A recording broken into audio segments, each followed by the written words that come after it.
Ladies and gentlemen, welcome to our newest edition of Shots of Legends. Today we'll be talking about filmmaking with Geoff from Los Angeles. He'll be telling about his goals, dreams. He'll talk about the project he's willing to turn into reality in the next couple years. So stay tuned and don't forget to follow us on our social media.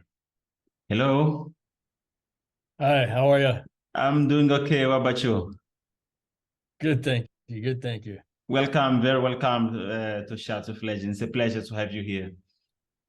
Thank you. It's a pleasure to be here. Yeah, Where yeah. are you located? I'm based. I'm from Mozambique. I'm from Mozambique, so I'm based in Maputo right now. Oh, okay, cool. Yeah, Oh, yeah. okay, very cool. So this is the magic of internet. It's we have this possibility of sharing with people all over the world. So we don't have borders to. Absolutely. I love it. Yeah, yeah. So how is your day going? How is LA today? Can you tell a little bit about what you've been doing in the last couple of years? I mean, couple of years, couple of days. What are your current projects right now?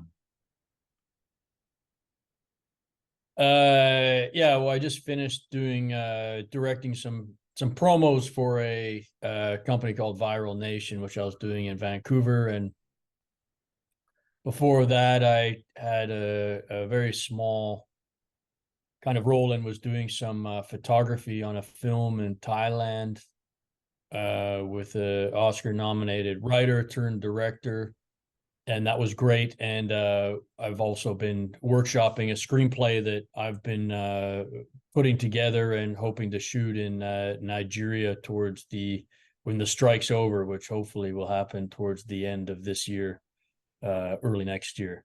So that's really the focus is trying to get this one script done, or the script is done, but start shooting the movie in Nigeria. And I have another one that people have and hope to shoot as well, which takes place in Turkey.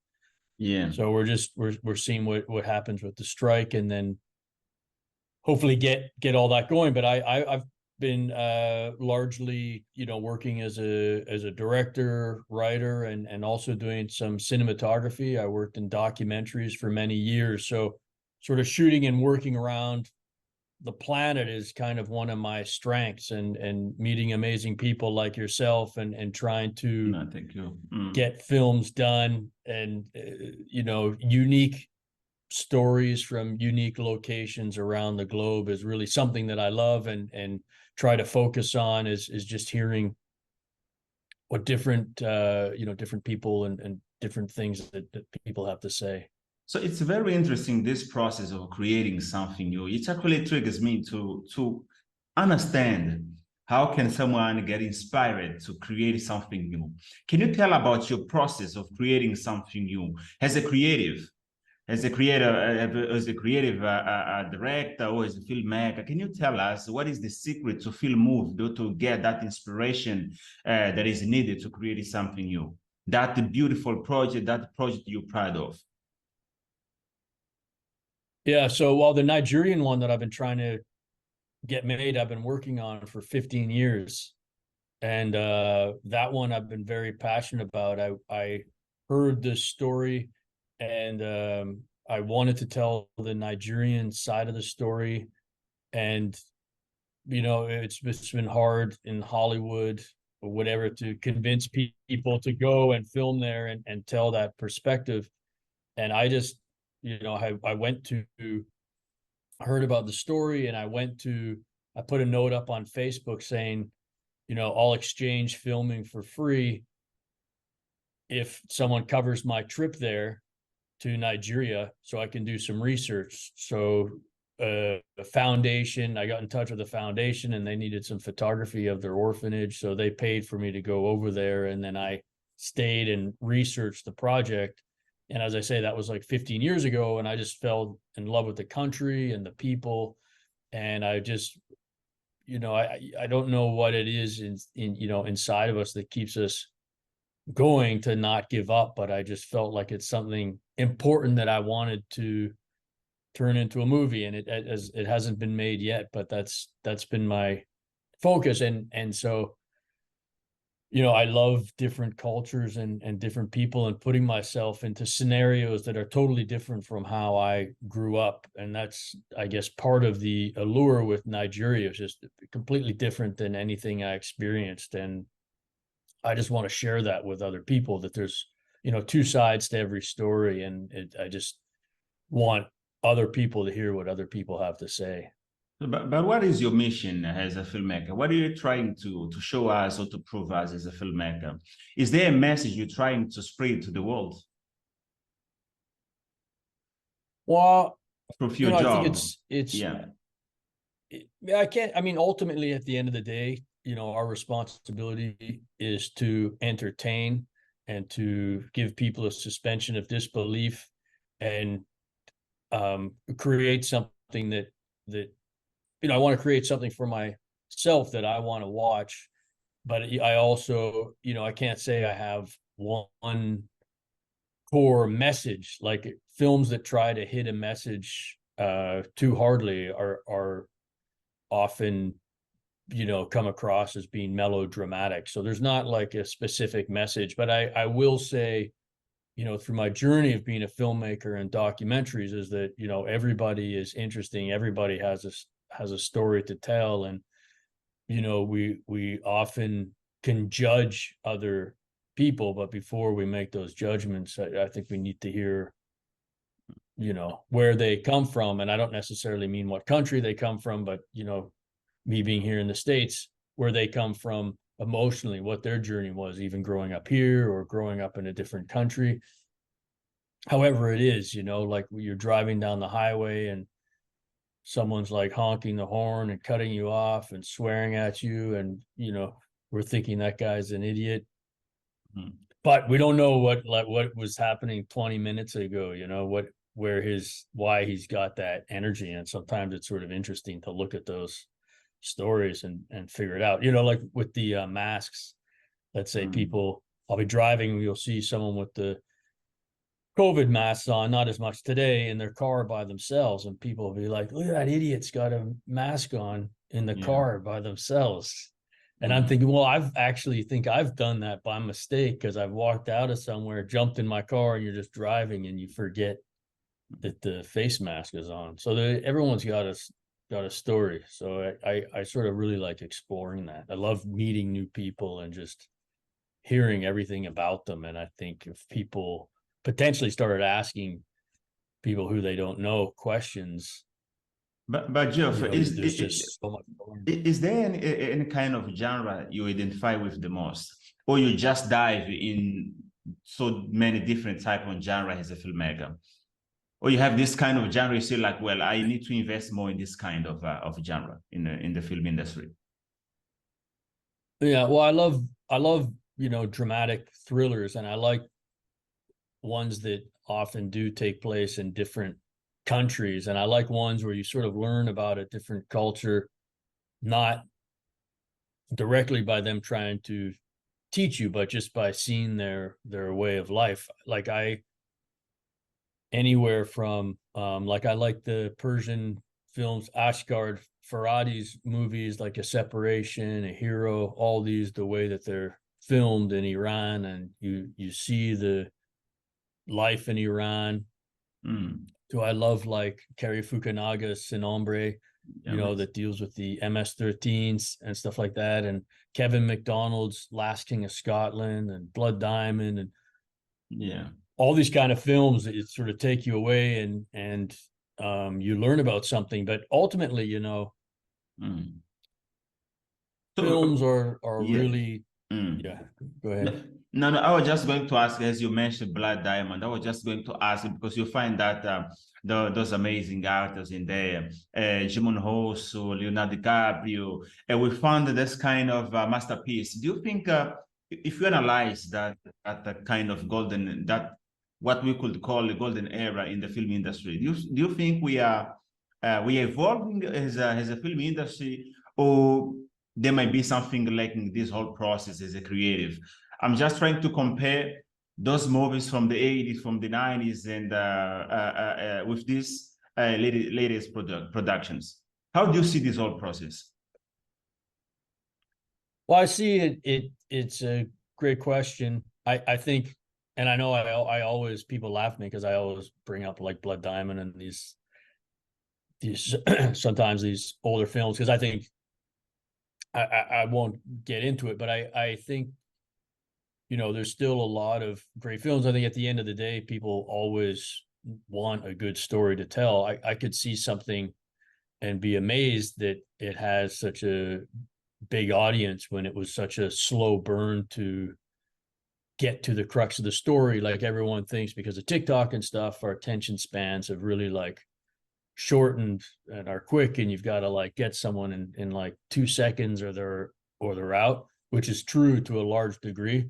But then at the same time, if you do have a strong movie with a strong story and it allows people to keep thinking, there's still an audience for it, because I think we all want to be moved and taken someplace. And it's such a fine line between melodramatic by being sort of a cliche and cheesy to the ingredient of doing a great film is so precise. And even as a filmmaker, like I always think, like, even to get one shot off, to get one scene off, the universe has to be in complete balance for every shot. You can't have a dog barking or a plane flying by or an extra ran off to use the restroom and they're not back on set yet, or the camera batteries are dying. Like, to nail one shot Yeah. is the universe has to be in complete harmony for that shot. So but what are the challenges as an independent filmmaker? Because lately we have been seeing these strikes. We have seen a SAG-AFTRA and so many companies just trying to say, like, well, we need to change the paradigms in the film industry. And how do you access these latest events like AIs in the film industry? How do you see this whole process? And what do you think we need to change as a doers, as a part of the film industry, so we can have a good platform where creative actors, filmmakers, actors could have a good environment to create something new? Yeah, another good question. I mean, in terms of the strikes and AI, I mean, it's ultimately companies like A24, like it's becoming, hopefully is transferring. If the studios and stuff aren't going to agree with what SAG wants and what the Writers Guild wants, there are companies now that are starting to sign up and agree to all the terms, like A24. Independents can agree to these terms. I'm a SAG actor as well, but agree to these terms and go and start filming. So I think, at the end of the day, like I said, like, a good story kind of beats all. I think we've already seen effects can do anything. We've gone to the theater, we've seen, the biggest visual effect $200 million movie. I personally can fall asleep in those movies in the first 15 minutes, no matter how loud it is. But if it doesn't engage your mind somehow, Yeah. then you sort of just doze off. And I think to a certain extent, people want to go see it for the weekend rush, and then it kind of like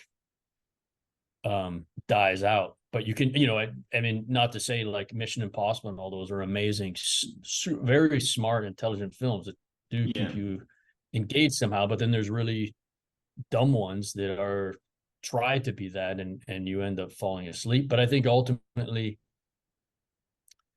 I just think, and this doesn't answer the question about AI, but I think it still comes down Because to what I was story trying and having fun. what I was trying to mention is the fact that lately we've seen, or we're just receiving so many superhero movies, and somehow maybe we are lacking that kind of movie that kind of films that moves you. Like we talk about romance, more drama, etc. We don't find. I don't know. What is your point about this? Because I was talking to someone yesterday who said, like, well, we have so many superhero movies, but sometimes we need this kind of movie to relax our mind, because life is not only about dramas.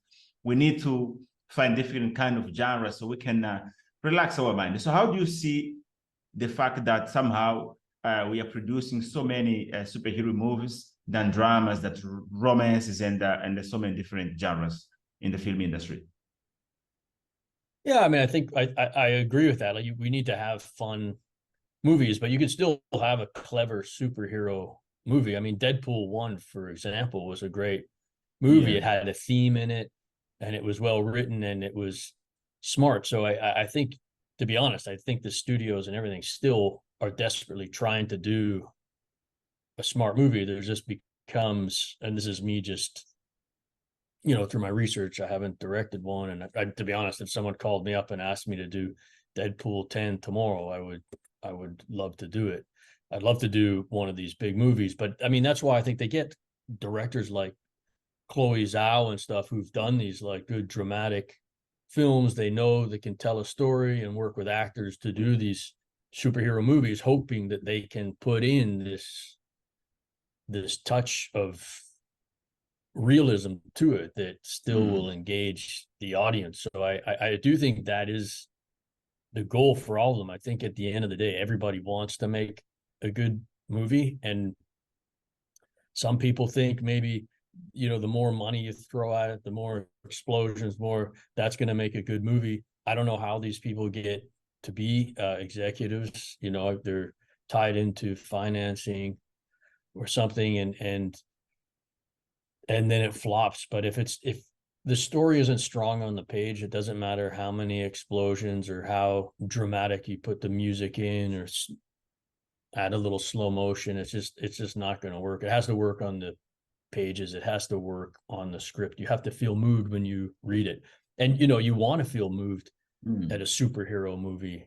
Like, that's why I think, like, I'm happy to direct whatever film, because at the core, like, again, not to bring up a older movie, but what's the one with Tom Cruise, Close Encounters with Tom Cruise, that's an action high concept movie, but still the core to that story was really great. You still feel moved. It's still about a guy and his family. Like, I think that was a great example of a big budget film done really well, where you have emotion at the end. Yes, but do you think that the dynamics of Hollywood in particular might be suffocating the whole film industry? When you analyze the independent filmmaker, when you analyze the indie movies, etc., do you think Hollywood might be suffocating other filmmakers around the film industry?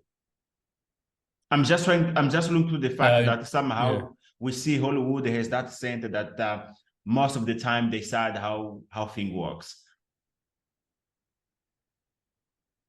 So do you mean, is Hollywood suffocating?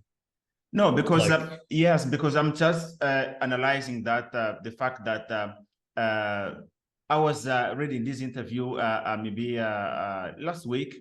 There was someone saying like, well, we've seen Hollywood trying to actually it was an actor who was saying like, oh, I'm tired of this Hollywood socialite. I'm tired of these paradigms, etc. I need to change the way I see film industry. I might be moving to the indie movies, indie films, etc. Maybe it's because of this attention that people have so much on Hollywood context. That's how I was asking if somehow we need to change our attention to different kind, I mean, of movies, of production, just trying to invest on different kind of genres of film industry. That's why I was asking about this. Because we have a Hollywood, we have Bollywood, we have Nollywood somehow, and we've seen that the whole attention is only directed to the Hollywood context. That's why I was asking this question. Oh, I see. Yeah, I see. I think I get it. Well, I definitely think that's what's exciting to me about, aside from the business side with the streamers, is I mean, I'm always trying to watch foreign films, like I do get bored of the typical Hollywood, if you want to call it Hollywood, but that I mean, everyone does it. I mean, globally we tell stories about drug dealers and about like drug deals gone bad, about bank robbers and everything like that. But it's how you tell the story, and that's why I like Asghar Farhadi and where you can find like a human story that we can all relate to and expand on that. Something small, like a guy who hasn't paid someone that he owes money to. Or I just saw the movie A Quiet Girl, which was a very beautiful film. So I think, yeah, like in terms, the money. I mean, obviously the trick is that the money comes from the advertising. So Hollywood or these big studio films are able to put in $100 million in marketing their film, which the independent film just can't do. And I think the studios fear, let's say they do an independent film, putting in 100 million in advertising, it may not be a movie that has a 1, 2, and 3 that has sequels to it. And if people don't go to watch the first one, it's sort of a risk for the money in terms of that P&R spend. Whereas that's why they're like doing these superhero movies or all these like multi sequels, because there's already a built-in audience that they can pretty much guarantee will go and see the movie. So in that sense, it makes sense. But yeah, like I just think people, though, because everyone's getting bored of these superhero films, if they're not done correctly, then they will start watching what else is available on these streaming platforms and watching foreign content, which is amazing, because I love that they're doing that. I wish that you didn't have the option to have dubbing with the English over the actors actually doing their dialogue. I think people should learn to read subtitles. Yeah. But I do think, thanks to the streamers, we're able to watch different projects from around the globe. And I really spend a lot of time doing that. I'll watch like 15, 20 minutes of a movie, just, based off the poster or the name, and move on. But I often just try to watch foreign content, like stuff coming out of everywhere. I like Middle Eastern stuff. But how do you see how do you see the film industry in the next 10 years? I'm asking this because we see that so many legends, Sylvester Stallone, Arnold Schwarzenegger, Matthew McConaughey, Coppola, Robert De Niro, so many other legends, Clint Eastwood, and so many others. Well, actually, they might be retiring in the next couple of years. Which kind of film industry you see or we can expect in the coming years after we see these legends retiring? Do you think they managed to pass the baton to the newcomers, to the new actors, new filmmakers? Yeah, absolutely. I mean, I don't think absolutely. I mean, there's a ton of great directors that are making great great films. Like you look at like Francis Ford Coppola, I can meet someone younger on set that doesn't know who he is. So, but the movies that they're watching, that director has been influenced by Francis Ford Coppola or by these legends. And you even watch like Spielberg, for example, he's saying he's learning from everywhere, the directors of everywhere, everything, all at once. Yeah.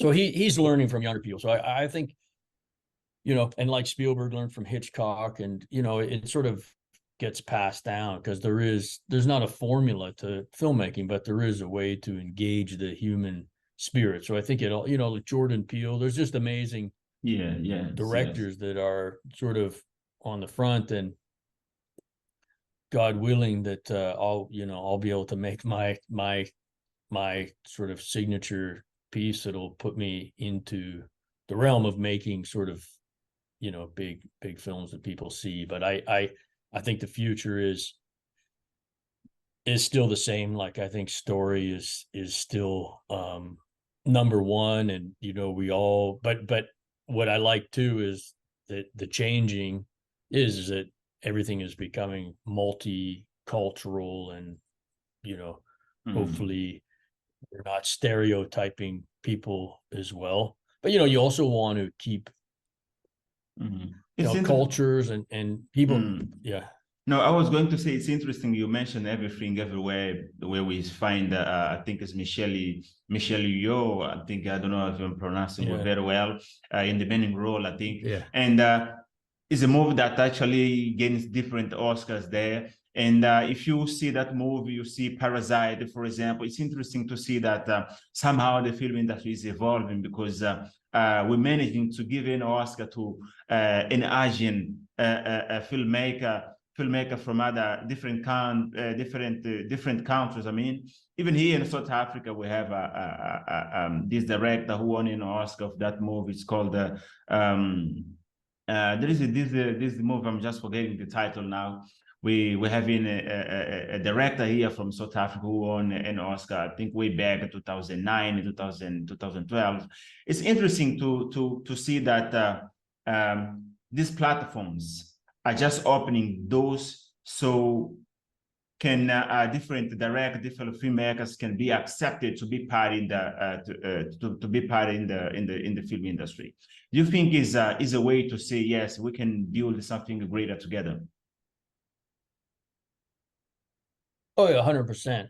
Yeah, I think. Oh, it's great to see. I mean, again, like the Oscars and everything like that. Like we all dream of that, and the Palme d'Or. That allows people to see your film as a filmmaker. I think like that's the goal, is you want people to watch your movies, and as long as the story, I hate to think of, and I don't want to bring it up, but like of race, like I hate to think that someone wouldn't get an Oscar. I even find it hard to believe, even from years ago, that a different culture wouldn't get an Oscar if it's not deserved because of who they are or where they come from. Like I hate to even I'm think just that really was the case. I'm really sorry to cut you. Do you know that movie Tsotsi?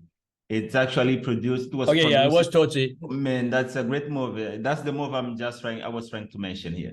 But just you can Yeah, I was continue. thinking you were going to say Tootsie. That's by yeah. I listened to that soundtrack a billion times while writing my Nigerian film. I love that soundtrack, and no, that's a great movie. Yeah. The director's name slipped my mind. Yeah. Me But yeah, too. no, that's a great, yeah, no, that's a great movie. Mm. Oh, I mean, there's a ton of amazing films that come out of everywhere. It's just so hard to no. I mean now, to say now with the internet and streamers is almost ridiculous because just going to your memories. Do you still remember how it all started? I mean, I'm talking about this dream of becoming the filmmaker you are today. Can you tell us about the first steps, people that might have impacted your life to make this decision? I'm talking about the influence, the people that you admire, you somehow saw their fight, their struggle, their path, their jobs, works, and feel like, well, in a couple of years, I need to be like that guy, like that filmmaker, like that actor. Can you tell us about your first step as a dreamer who was dreaming of becoming the filmmaker you are today? Yeah, my story isn't as too different from, I think, a lot of people, at least my age. I mean, I could honestly say it was Spielberg. Like as a kid, I've always wanted to be a filmmaker since I was probably 10, 11 years old. And even with my traveling and speaking to someone the other day, like I travel and going to see other cultures and being intrigued by all that, I can say I'm sure Indiana Jones, the original, as I was 11-year-old kid, planted a little seed in my mind for adventure and going out and seeing different things and going to different places. Like I think that helped create who I am. And then as a storyteller and as a filmmaker, I mean, really a lot of the Spielberg films as a kid, like I feel like I was the right age, like 10, 11 years old when E.T. came out and Star Wars, and just watching all those were just amazing. And then sometimes I remember they had like behind the scenes specials on TV, and I was just like, blown away that was a profession, and making movies. And so I always wanted to do that. But yeah, Spielberg and George Lucas. And then as I sort of matured, like Francis Ford Coppola and The Hearts of Darkness, the making of Apocalypse Now, which was even before my, before my time, to be honest, but watching that film, like I just idolized that idea of being out in the, in the jungle somewhere, making a movie. And I was just intrigued that people aren't wearing suits and ties. There's a business where, like, there's a world where people can, have a profession wearing a t-shirt every day. But Used to amaze me as a kid. how would you see yourself 5 years from now, and what you're willing to do in the next years? Which kind of project you're willing to embrace?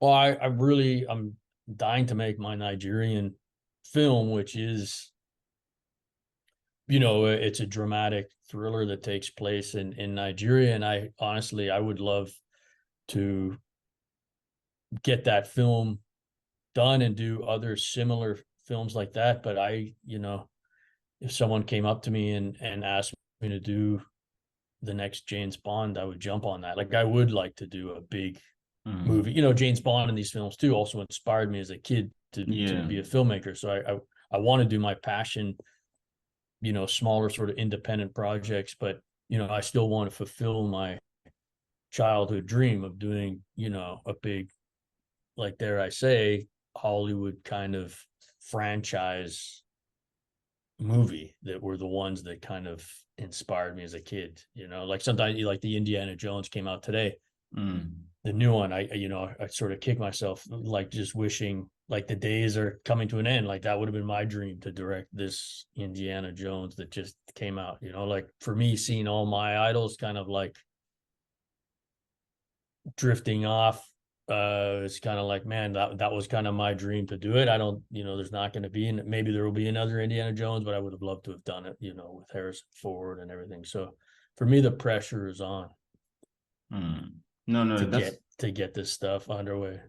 No, that's great to hear. If you had to look to the challenges, what are the challenge for you right now? Like, what are the things that you see, like, they are actually postponing this dream of yours of becoming the successful filmmaker you're willing to be one day? Yeah, well, I mean, the word success is I mean, I'm here. My dream was to live in California and Hollywood and be in the film industry and travel the world and get, paid to do it through filmmaking. So I've been able to accomplish all that and work with great people. But yeah, to get that sort of touchstone movie done, the challenge has been, I have to sort of put it on myself, really, that somehow I've been, I don't think I chose the easiest subject, and to try and focus on something to shoot in Nigeria, where 15, like, now Nigeria is on the tip of everyone's tongue. But 15 years ago, when I first started trying to get this film made and trying to convince people about Afro beats, and I wanted that in my film, and this story is universal and all that, no one was really listening to me. No one, like, understood me. And I was just getting so frustrated year after year. So, I mean, ultimately, it sort of comes down to money. Who's willing to sort of put up the money to get this film made? And it's funny because now, 15 years is a long time. And, but I always wanted this Nigerian thing to be my first film. So, but now I'm 15 years older. So, part of the challenge is, well, you haven't made that, like, I've made like an award-winning documentary, and I've shot for National Geographic, and I've done lots of things, but it's like, in this time, I've just wanted to get this Nigerian film made. No, So that's the challenge, has been just me trying to convince people that there's an audience for it, and that I should be the one directing it and at the helm and all that, and to just sort of trust my vision and,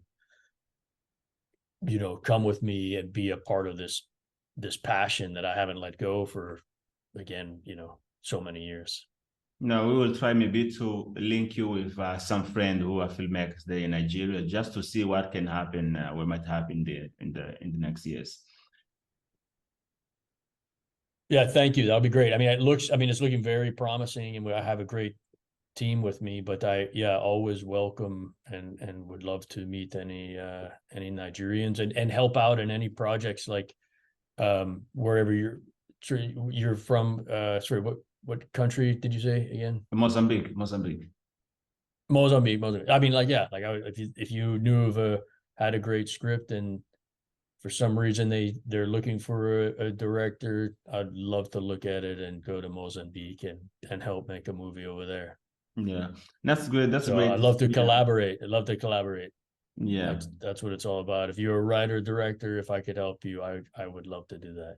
Yeah. So let's keep talking. It was a pleasure to have you on Chat with Legend, Geoff. It was a real pleasure, and it was amazing to know a little bit more about your goal dreams and what you're willing to achieve in the next couple of years. So we hope to have you in the next opportunity on Chat with Legends.